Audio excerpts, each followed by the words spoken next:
उसने अपना सब कुछ उस बंदी के नाम कर दिया, अपनी सारी प्रॉपर्टी लुटा दी, अपना सब कुछ दे दिया।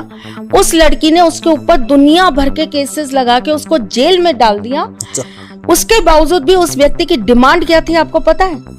एक बार, सिर्फ एक बार मुझे मेरी वापस वही वाली पोजीशन पे खड़ा करवा दीजिए। क्यों? क्योंकि मुझे फिर उसके साथ एक रात काटनी है। राहु के दशा महादशा के अंदर अगर किसी का रिलेशन बना है तो वो टूटेगा ही टूटेगा। अच्छा, जहाँ आप लोगों की कैलकुलेशंस खत्म होती है वहाँ राहु शुरू होता है। फेमस पर्सनालिटी की कहानी है और बहुत नाम और शोहरत में रहने वाला व्यक्ति, शुक्र की नगरी में काम और काफ़ी फेमस, और उसके फ़ैन फॉलोइंग भी बहुत थी।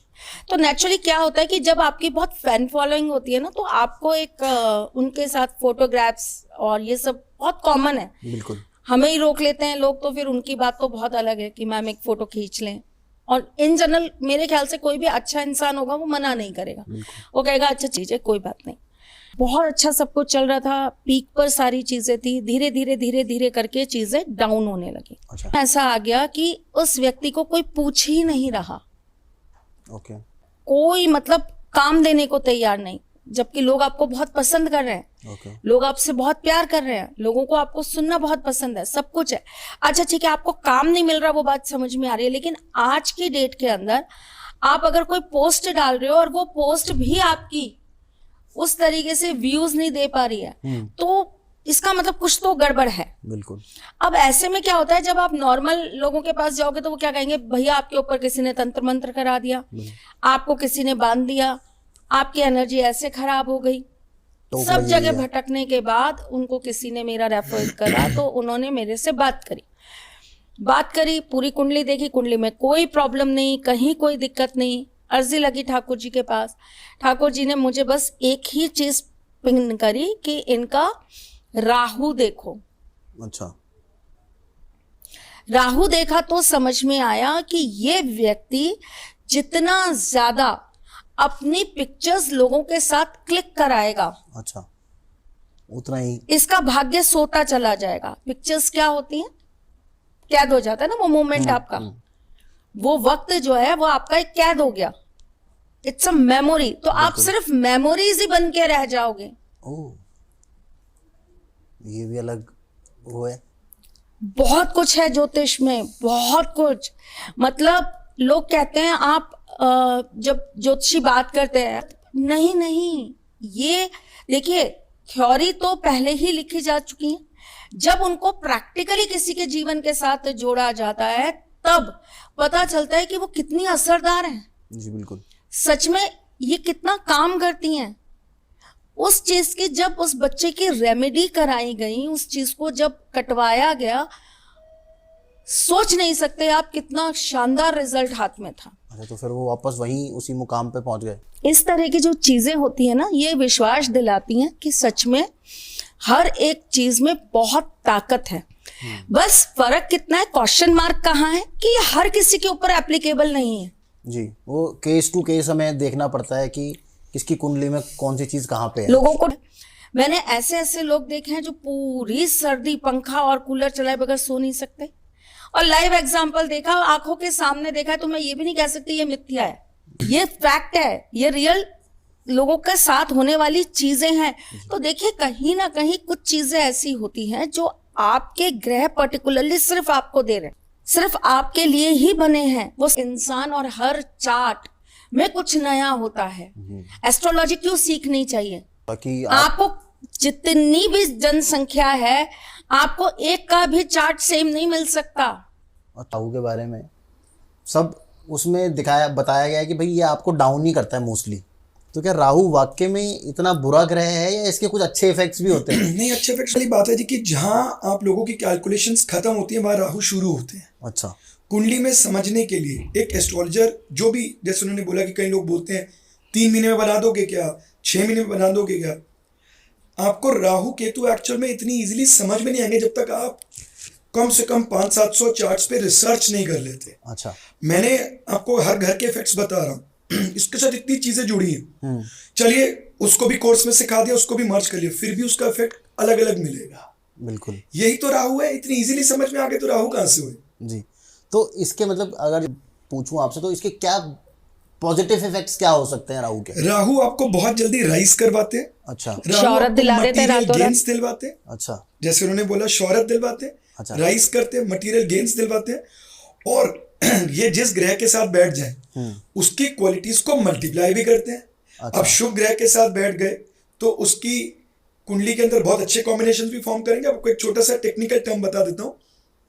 मान लीजिए किसी का राहु पंचम भाव में बैठे हैं और उसके साथ कोई केंद्र के मालिक बैठे हैं, यानी कि सेंटर के केंद्र के मालिक बैठे हैं, तो ये बहुत बड़ा राजयोग होता है। अच्छा केंद्र का मालिक त्रिकोण विद राहु, तो ये महालक्ष्मी योगा बन जाएगा। अच्छा किसी के राहु 10th हाउस में लियो राशि के अंदर बैठे हुए हैं, ठीक है, और उसके ऊपर किसी शुभ ग्रह की दृष्टि डल जाए तो ये मल्टी मिलियनर योगा देते हैं। अच्छा अकेले राहु अच्छा, योगा ही आपको multi-millionaire कहीं है। से कहीं पहुंचा सकते हैं, क्योंकि इन्होंने जो भी करना है एक्सेस में ही करना है।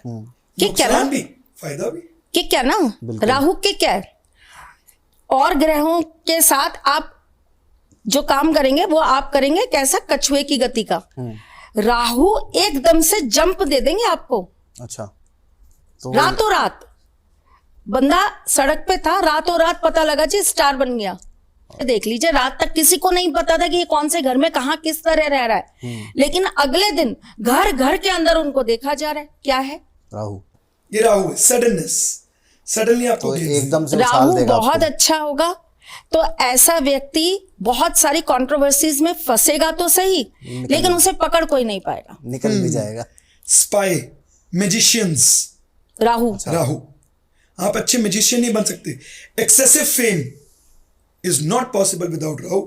आपकी कुंडली में शुक्र कितने ही अच्छे हो, आपकी कुंडली में सूर्य कितने ही अच्छे हो, अच्छा बिना राहु के बिना राहु के एक्सेसिव बल नहीं मिलेगा ना। शाहरुख कोई लिमिटेड होते हैं ना, बिल्कुल। जो जनरेशन टू जनरेशन याद रहते हैं। जी। तो आप 7th हाउस से शुरू करें। 7th हाउस, अगर राहु 7th हाउस में प्लेस्ड होंगे तो मैं लेमन लैंग्वेज में, जैसे आपसे राहु की बात हो रही है तो मैंने बोला ना ऑब्सेशन, फतूर, तो जहां पर भी ये चीज ज्यादा होती है तो हम ओवर थिंक भी करते हैं। वहां हमने क्या फिलोसफी फॉलो करनी है, उल्टा करना है। हमने वहां पर ज्यादा माइंड नहीं लगाना, लेकिन हम ऐसा कर नहीं पाते। तो 7th हाउस किस चीज का होता है? आपकी स्पाउस का।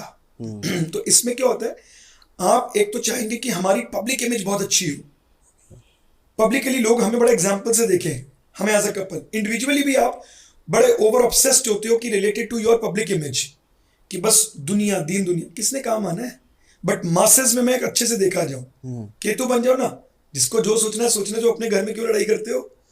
साथ में ऐसे जातक अपनी स्पाउस के तरफ थोड़े से ओवर एक्सपेक्टेशंस भी रखते हैं। अच्छा उन्हें लगता है कि उनकी स्पाउस उनकी बात बिना बोले भी समझ जाए। अच्छा एक्सपेक्टेशन थोड़ी सी ज्यादा हाई होती है। रहती है, एक्सेस रहती है। अगेन अगर आप यहां पर केतु बन जाओ, मैं ये नहीं कह रहा कि बिल्कुल एक्सपेक्टेशंस मत रखो, बट इसके अंदर डिटैचमेंट करो, ज्यादा ओवर मत थिंक करो, तो आप बहुत अच्छे राहु का लुत्फ उठा सकते हैं। नहीं तो ये प्रॉब्लमेटिक सिचुएशन बनेगी। तो मैम ये जो राहु, ये रेमेडीज बताने का मतलब ही यही है कि ये करके आपको बल मिले और आप इस चीज को समझ भी कंट्रोल कर सकें। और कर पाओ। राहु के समय, राहु की जगह पे केतु का बर्ताव आप कर ही नहीं सकते इतनी इजीली। बिल्कुल। उसके लिए तो बहुत सिद्ध होना पड़ता है। तभी तो उन्होंने स्टार्टिंग में बोला था फर्स्ट वीडियो में जी। कि भाई अपने आप को स्पिरिचुअली अवेकन करो, मेडिटेट करो, ताकि आप ये समझ सको कि यार मैं इतना ऑब्सेस्ड या इतना फतूर किसके लिए, बिल्कुल। मैं क्यों सोच रहा हूँ कि ये मेरी भावनाओं को बिना बोले समझे, दुनिया के सामने इसकी मेरी इमेज एक अलग ही जाए, चाहे घर में आके लड़ाई कर रहे हो, है ना। ये करते ही है चीज- ना, डीपी पे रोज नई नई नई नई वो होती हैं, लोग कहते हैं अरे आप लोग तो कितने आइडियल कपल्स हो, आप कितने अच्छे लग रहे हो, हस्बैंड वाइफ हो तो ऐसे हो, यू आर वेरी लकी कि आपके हस्बैंड ऐसे हैं। लेकिन अंदर देखोगे तो आपको पता चलेगा कि जब स्थितियां ऐसी है कि दोनों अलग अलग बेडरूम में 2 सो रहे महीने हैं। बाद ही रेमेडी भी ले लेना सप्तम भाव के राहु के लिए। जिसका सप्तम भाव में राहु है, दोनों कपल को, क्योंकि इसमें तो स्पाउस बाय डिफॉल्ट आ जाएगा, सोशल मीडिया पे ज्यादा अपनी फैमिली फोटोग्राफ्स, हस्बैंड वाइफ की फोटोग्राफ्स नहीं लगानी, नहीं डालनी है। इंडिविजुअली डाल लो। ये मैंने एक बार रेमेडी बताई थी तो लोगों ने कहा ये कुछ भी बताती हैं। नहीं नहीं, ये एक बहुत बड़ी रेमेडी है, खास करके जब आपका फैमिली लाइफ डिस्टर्ब्ड हो। Okay. क्योंकि राहु जब 7th हाउस में आएगा तो आपका पार्टनर न चाहते हुए भी आपके साथ कुछ ना कुछ चीटिंग करेगा। अच्छा, और वो चीटिंग एज सच ये नहीं है कि उसका एक्स्ट्रा मैरिटल अफेयर होगा। देखिए उसके लिए तो और ग्रहों का भी कॉम्बिनेशन होता है, मैं इसके आधार पे नहीं बता सकती कि केवल राहु बैठा है 7th में तो एक्स्ट्रा मैरिटल अफेयर है, नहीं। कई बार क्या होता है, इंसान का ब्रेन ही नहीं है उतना, या उसकी सोच ही नहीं है उतनी। उसने तो एक नॉर्मली कोई काम कर दिया कि वो बाजार से आ रहा था, उसने 1 किलो आम खरीदे और बीच में मम्मी का घर पड़ रहा था और उसने मम्मी के घर पे वो 1 किलो आम दे दिए। लेकिन जब वाइफ के पास आया तो उसने कहा छोटी सी बात है, माँ को 1 किलो आम दे दिए, क्या बड़ी बात हो गई, ठीक है दे आया। इसमें वाइफ को क्या कहूं, क्या बताऊं कि भैया मैं ये करके आया हूं। अब जी बात खत्म हो गई। 5 दिन 7 दिन बाद किसी बात पे बात निकली, माँ ने ये बात बोलती कि भाई उस दिन वो आम लाया था बहुत अच्छे थे।